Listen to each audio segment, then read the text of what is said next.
So like with growth hack stuff, like your career. Yeah. Are you cool with telling everyone about this? So you guys want me to give away everything?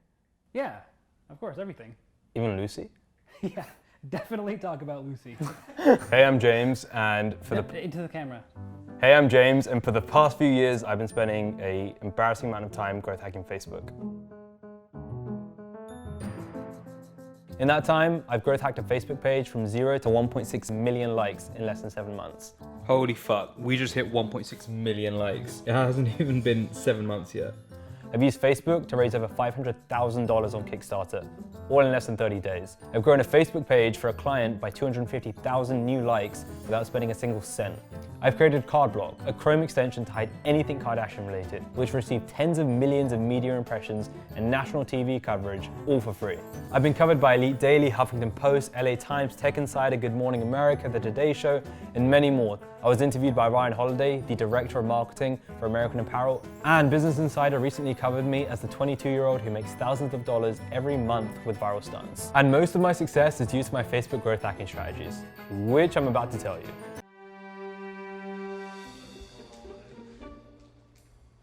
This is where I lie down. This is where I put my drinks. This is my rubbish. So have you ever called it trash? Is that where I don't think I ever did call it trash. Does that only word- doing that 'cause I'm in America. This guy just left a comment on my Facebook page saying, wow, you really don't care about the ethics of your stuff as long as it gets clicks. You get those a lot? Dude, I get a lot, it's fucking crazy. But I mean, for me, there's a difference between like a hacky creative solution and unethical marketing. With this, it was just a app that crops puppies into your pictures, and no puppies were actually harmed in it, and if anything, it got people to laugh, so screw it, it shouldn't really matter. The reality is, people use hacky solutions like this all the time, so if you don't do it, then you're just not gonna go viral, you're not gonna get the attention you want. I want to rip back the curtain and show you exactly what the landscape looks like. If you're a marketer and you're not into hacky solutions, you're going to get nowhere in your career. If you're only down to do safe, conventional things that 99% of people are doing, you're going to get the same results that 99% of people get. So yeah, you can be like that 99%, or you can get more creative and do things you've never done before. Try things you've never seen. Think outside of the box, you know? You can't just live life only doing safe shit. That's just setting yourself up for boredom. I showed you a video of a young woman named Caitlin Heller, who's now very famous for a video in which her haphazard twerking led to setting herself aflame. Apparently twerking, or just trying to do it, is getting downright dangerous. Some are calling it the world's biggest twerking fail. To the conspiracy theorists on the internet who thought the video was fake, you were right, it was fake, we made it up. Deep down, I'm a realist, and just because you don't like something, it doesn't mean that you should deny that it exists. If you're a marketer and you don't know how the game works, you're gonna be surprised. And in the future, you're gonna regret not doing these things sooner. My job is to present you with the information, and it's up to you whether or not you wanna use it. Everybody has rules that they live by. Mine are be lazy and be cheap. I've been lazy and cheap my entire life, mostly because that's the Indian way. Like this one time. So when I was a kid, my mum always told me to stop leaving clothes all over the floor. I was a messy kid. I mean, it would be October and you'd find moldy Easter candy still on the floor, and my room would be really disgusting. But one time, my mum got so mad at me that she told me that I needed to get all my clothes off the floor or else I couldn't watch Jackie Chan movies for the rest of the week. I love Jackie Chan movies. So I threw 90% of my clothes away. Of course, this made her more mad at me, but in my eyes, this was pure genius. 90% less clothes meant 90% less laundry to do. Morning guys, well, afternoon rather. A lot of people think I get up at like 8 a.m. and work into the late hours of the night, but fuck it, be lazy with your time, be efficient, so you can be lazy and do whatever you want. Again, I'll find fast, creative solutions to get one thing done that would otherwise take people an hour to do, just because they're following the same rules and doing what everyone else is doing. And that's really what you want to instill within yourself. It's actually kind of funny. I spend most of my time and effort trying to figure out how to spend the least amount of effort, and I encourage that. Figure out how to spend the most time watching Honey Boo Boo. She smelled like a poop party. As opposed to actually working. I like Honey Boo Boo. My mentality on money is pretty simple. Don't spend money when you don't need to. That's it. Why pay for a traditional commercial when you can create a viral Facebook video? Why pay for PR if you can generate a huge buzz about your product and get it covered by every media giant for free? Why pay for Facebook ads if you can get free access to your target audience? I hate paying for shit, so I do everything I can to get around paying for things. If you do this, you're gonna spend less time doing the same things as other people, but get more shit done and probably do it better as well. And for free. Like I said, it's the Indian way. I grew my friend's Facebook page from scratch to 1.6 million Facebook likes in under 7 months. Yeah, those numbers are real and they're fucking crazy. And I'm gonna show you how I did it. So this is my friend Julius. Within about 7 months, we got him 1.6 million likes on Facebook, which is fucking insane. But he wasn't always on Facebook. He used to be only on YouTube, and his views would be about like 100 on each video, which is shit. Basically, he used to do this thing where he would go on and... Wait, can you actually just show us? Dude, hell yeah, have a look. All right, so what he would do is he would just basically upload, well, he would link his YouTube videos on his Facebook, and it'll get really shitty views, and that's actually my comment there. Wait, the title's Hardcore Penetration in the London Hood. Check it out. And you... Exactly. And it's just you got wrote, like... you the man. It's just got 8 likes. Dude, that was actually not too long ago. Yeah, and then we started focusing on Facebook, and now all his views have like at least 1 million. This one was uploaded an hour ago. An hour ago, it's already got 1,000 likes, 56 shares. Holy shit, it's awesome. So yeah, he used to get just like a few hundred views on each video just by posting it on his personal profile. But since we started doing this, 1 million on each. So you took him from literally, hey, you commenting, you the man, and you got him 1.6. Pretty much, and it's been a fun little journey. So, you're welcome. Yeah, he owes me a few McDonald's or something now. So in the end, with these strategies, we got him from scratch to 1.6 million Facebook likes in 7 months, which is pretty fucking good. And now he's the biggest Snapchatter in the UK. He's charging about 5K for a single Facebook post, which is stupidly high. So the first thing I'm gonna teach you is how to create content specifically for Facebook. So every platform has a specific culture and a specific vibe to it. So for instance, on Vine, you wouldn't post a picture because that's stupid. There's this guy that literally just uploaded a picture to his Vine account. Like, what the fuck? I don't get it.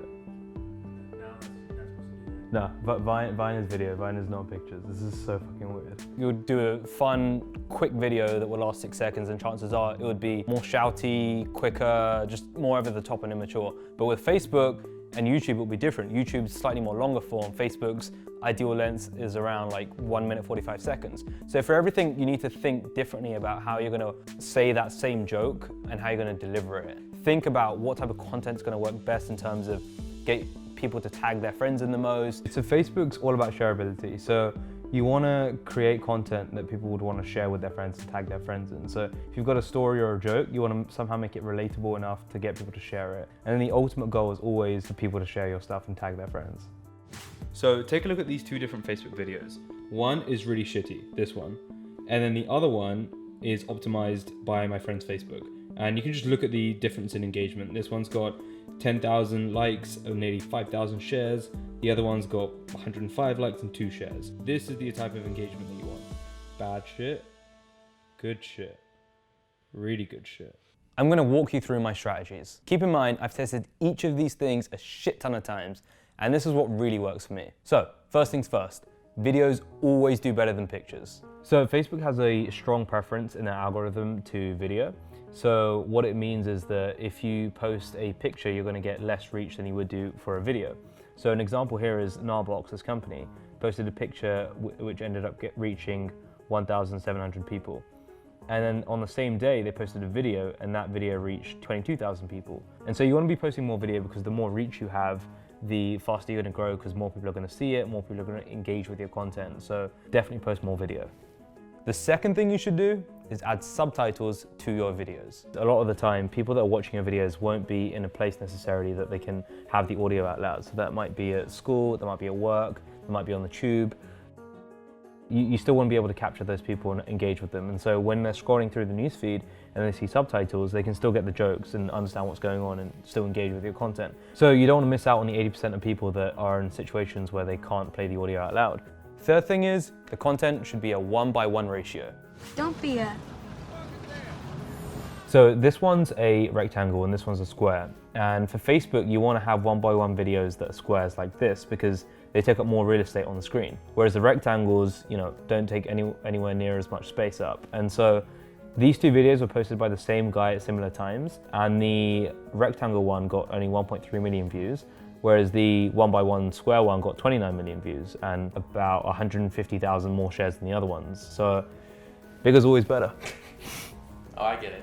The fourth thing is engagement. So whenever someone comments on your content or tags their friends or anything, you want to try and engage with that, because Facebook's algorithm really favors content which has lots of comments and lots of shares, because by doing that it tells their system that this is good content that people like, so it will show your content higher up in the ranking in people's news feeds.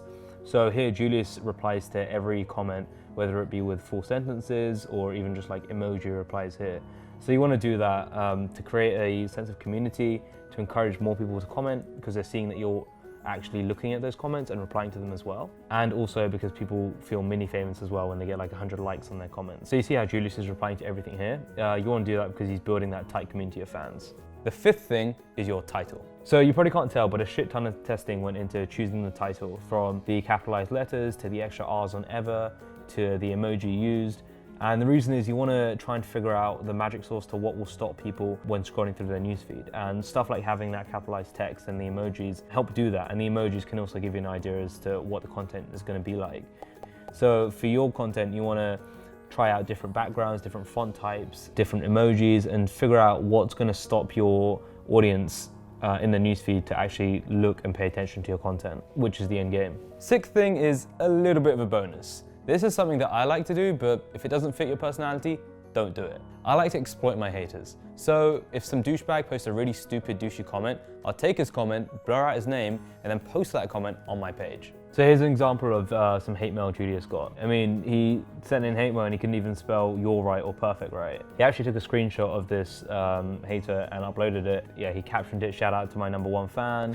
And it's cool because by doing this, people saw that he was reading their messages, and by people seeing that he's reading the messages, they're messaging him more, and Facebook likes that, and so Facebook gives them more reach and a higher preference in the algorithm. Your fans will defend you and turn into super fans, which will likely result in higher engagement on that post. Again, if this doesn't fit your personality, don't worry about it. Once you make content specifically for Facebook, you want to start doing stuff with that content, getting eyes on it. And a really fast way to do that is to work with aggregation pages, which I'm going to explain to you in the next video. All right, so let's talk about aggregation pages. They go out and they take content that has been created by other people, and then will just post it by themselves. So here's some examples. So this is the Wall of Comedy, and it's got 1.9 million likes. This is the Fat Jew, he's got 800,000. You've got Funny or Die with about 13 million, and 9gag with 30 million. So people really, really love these pages, and it's cool because there's pages like this that have different specific topics. Broy humor or like facts or something like that. They used to be hated for that. Like there's a bunch of big ones that have just been berated by people for stealing people's content and really being like the cancer of Facebook. So what used to happen is that these Facebook pages would post your content and you would get no benefit at all. They wouldn't credit you, they wouldn't do anything. But now they have to. If they don't, Facebook dings them with less reach, and so they'll grow slower. And if they keep doing it, they'll eventually get shut down. So now they're your best friend. Before you hated them, you didn't want to touch them because you get no benefit. Now they have to work with you and they have to get your permission. That's how you're going to grow. Your goal is to get on pages like this. Isn't it a little bit difficult with that many people already on it? Actually, it's a lot easier than you think. There's 4 things you need to do to get on an aggregation page. The first thing is research. You want to find pages that have a similar audience to you, which will bring you on to number 2, and that will be contacting the smaller ones. After you've done that, you do number 3, which is trading up the chain. After that, you want to do number 4, which is evaluation. You want to go back and see what worked and what didn't work and go accordingly. So the first thing you want to do is start with one aggregation page and then just building that out into a database. So let's pretend you're a pastry chef. Actually, no, fuck it. Let's pretend you're a weed pastry chef. So for that, you'd want to go on Facebook and you'd want to look up something like 420. And you'd want to go on that Facebook page and then just hit like. And then once you do that, it's going to show up all these other related pages, so like legalized marijuana, 420 science, Chief Greenblood, and then once you do that, click on the about section and you'll get the contact details. So here we have fb420smokersclub@gmail.com. So create a database with a list of all of these Facebook pages as well as their contact details. So step 2 is contacting the smaller pages. And the reason is the smaller pages are going to be more likely to post your stuff. They'll probably have less people hitting them up. They'll be down to get more content because they won't get many people offering it to them. And there's less lines of hierarchy, so it's going to be quicker. So I'll show you what I send to those smaller pages, and it's basically this, just, hi, I love your page, just made a few videos I think your fans would like attached. And then feel free to post them if you like, smiley face. Let me know if you want, and I'll send you the high-res versions. Send that to all the smaller pages, so that's those with like 5 to 20,000 likes and just keep working your way through. Once you get posted, you're gonna do what I call trading up on Facebook. So let's say you messaged 5 pages and one of them posted your stuff and it got a decent amount of engagement.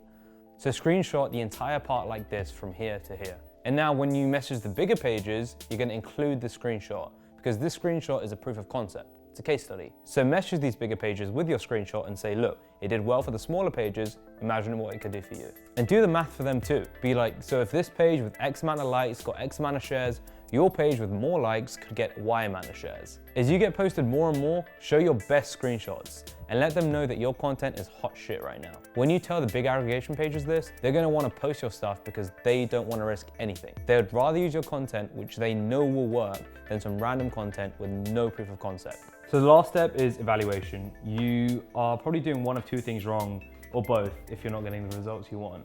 So one is you're not contacting the correct pages. You could be contacting aggregation pages which are completely unrelated to you.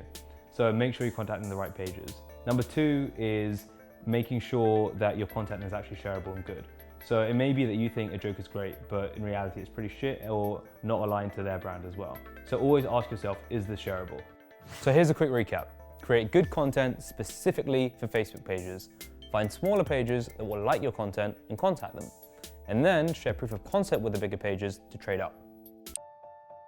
All right, so Facebook isn't just great for promoting yourself and your content. It's actually a really great way to get targeted traffic to sell a product, whether it's your own or a client's.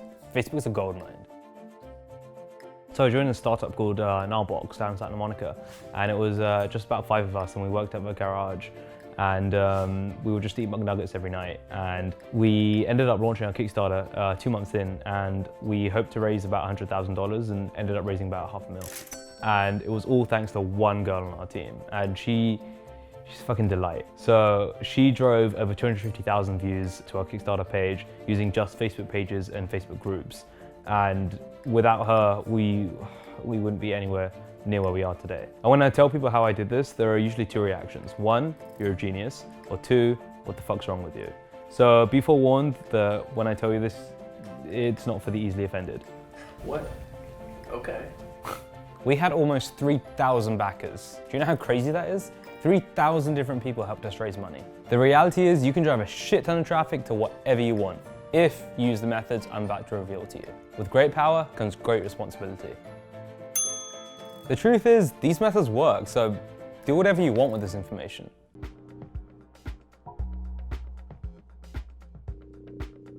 Meet Lucy Axes, one of my closest teammates. Lucy is a huge reason why we raised over $100,000 in the first 24 hours of our campaign. Her impact was insane. We wouldn't have reached our 500,000 goal without her. She used Facebook groups and pages to drive a shit ton of traffic to the Kickstarter page. And on top of that, she didn't spend a single cent on doing this.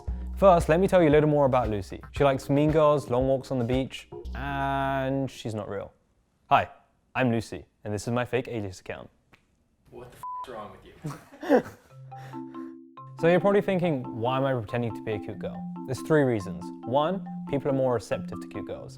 2, people are more willing to help out a girl. And 3, tested the fuck out of it. So there's actually a specific defining moment when I decided that I'd be a cute girl. I've been trying to contact this dude for a while now. I've been sending him emails, LinkedIn requests, LinkedIn messages, and he just hasn't replied. And this shit happens all the time. I was thinking to myself, okay, so obviously he doesn't want to talk to me. Fuck. So what if instead I was a cute girl? And so I started entertaining this thought of like, what would happen if I wasn't a dude? So I contacted him with one of my fake alias female accounts, and he actually replied back within a few days. Fucking crazy. I found an internet hack that helped me so much. This can be used in so many ways. To get help, to get intros, to get media attention, to drive traffic, whether it's to my social media or to my Kickstarter page, which, you know, we raised over $500,000 on. So it worked. Yeah, it actually worked. Can't believe it actually worked. I've actually got it live if you want to see it now. Oh, the site's still up. Oh, she's still up. Yeah, she is still breathing. I mean, I'm gonna keep her alive for a while. Yeah, check it out. There it is. So there's Lucy in all her glory with Mean Girls cover photo. That's the profile photo you used. Exactly, that's it in its entirety. There's not much there.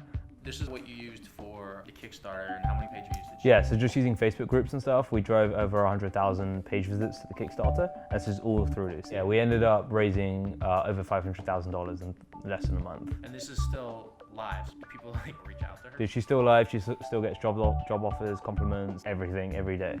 It's crazy. So whenever you have something that you want people to see, you need to find a way to target those people without unnecessarily hitting people that don't give a shit, because A, that's a waste of your time. B, it's just spammy and it doesn't make sense. So with Facebook, you can really fine tune who you're reaching out to. So the normal way to do it is through ads, but fuck that, why pay when you don't need to? For example, with Gnarbox, we're a product that helps you edit your media easily. And so there are lots of people that can be interested in that. That's people with GoPros, people with DSLRs, people that are in Facebook groups that have software packages. What we did was we had this fake account join these Facebook groups related to these different things. And what this meant was that we could access and talk to a bunch of people that could be specifically interested in our product for free and really easily. So these are a few of the groups that Lucy joined. So this one's a USC-based photography club group. And so here we posted about how the Gnarbox can help you get more out of your photography. This one's a GoPro group. So with this, we talked about how using the Gnarbox, you can get your GoPro footage out faster and backup and stuff. And then this one's a skiing group. So we talked about how using Gnarbox, you can get all your skiing footage out faster. And so in each group, we try to make it related to that group, but we'll be joining different types of groups. When I did this, in 30 minutes, we had joined around 30 Facebook groups. And all of these were filled with people that could somehow potentially be interested in the product. And so we had Lucy, me, keep this detailed Excel sheet for every group that we joined. So you're gonna wanna search whatever your topic's about. Cute animals. So we just type in cute animals in the search bar, click enter, and then after you click enter, you just click on the group section. So that'll be up here at the top bar. And then once you're there, you just click on all the different groups, join them all, and then just copy and paste the link there. And you can find who the admins are right here on the first little bar. So once you're in these groups, you can also just scroll down to the bottom right, and it will have a suggested groups option, which is here. And so for instance, right now here, it's showing us cute animals of all kinds with 568 members. You can start joining one by one each group and then see the suggested group options to just mash join. So each of these groups is filled with people who are exactly your target audience, which is cool because you can promote your product and reach everyone who's really interested in what you've got for free. No money. No money. Create a Excel sheet or a database of these different groups so that you can keep track of them and systematically go in and post in them so that you don't hit the same ones again and again and again. So organization is really key. Have copy ready that you can post that isn't too spammy, and you're gonna get a bunch of free traction. Create a conversation around whatever you're driving traffic to, and it will all be for free, so fuck it, why not? Once you've made your list of 30 or so pages, you're gonna post them. This is pretty fucking cool because again, you're able to hit your target audience and drive traffic to whatever you want for free. So when you promote something, you don't wanna be an idiot about it, you know? Like, you can't just sit there and write, oh my God, guys, you have to check out this Kickstarter, it's so cool and great, because that's just kind of fake. You need to promote yourself without, you know, being super obvious. What's up, America? What? And so there's a lot of different ways you can do this. So here we posted in a GoPro group and we wrote, hey, stoked to be part of this group. I'm trying to find the best way to edit and share my stuff while I go backpacking in the Himalayas.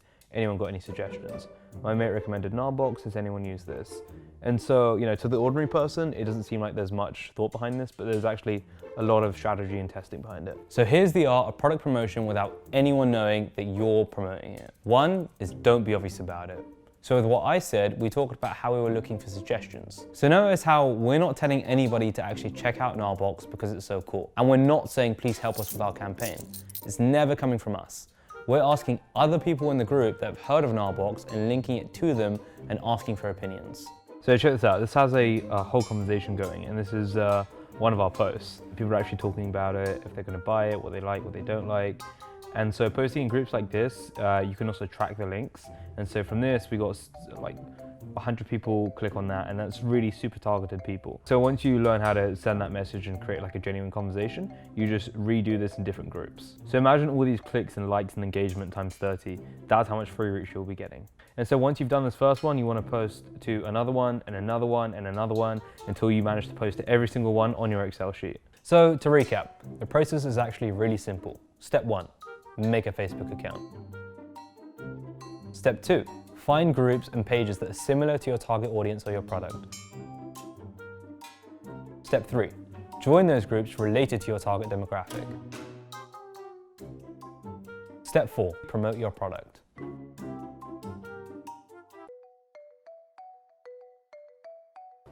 Alright, so what would you categorize yourself as? Viral marketer that just does weird shit and gets paid for it. That's it? Pretty much. Alright, what's the Shamsy tagline? How do you sell yourself? Give me your elevator pitch. Be cheap and be creative, and you'll find the quickest way to get things done and the most creative way to get it done. Well, guys, you know all my secrets now, but that's pretty much how I took a Facebook page from 0 likes to 1.6 million Facebook likes in 7 months. It's how I raised $500,000 on Kickstarter. It's how I grew a Facebook page in 3 months to 250,000 likes. It's how I grew an email list from 0 to 100,000 in less than a year. It's how I got tens of millions of media impressions for free on basically all my viral campaigns. And once you start utilizing Facebook groups, aggregation pages, and start creating content specifically for Facebook as well, you're gonna be able to hit those numbers. So one last piece of advice is always be testing, because technology, Facebook, all that changes all the time. So what I'm saying right now, don't take as gospel. Be testing, try new ideas. If they fail, move on with them and try different ideas. And ultimately, that's how you're gonna get these sort of results. All right, guys, thanks so much for watching. And my sign off to you is be cheap, be lazy. You can break eye.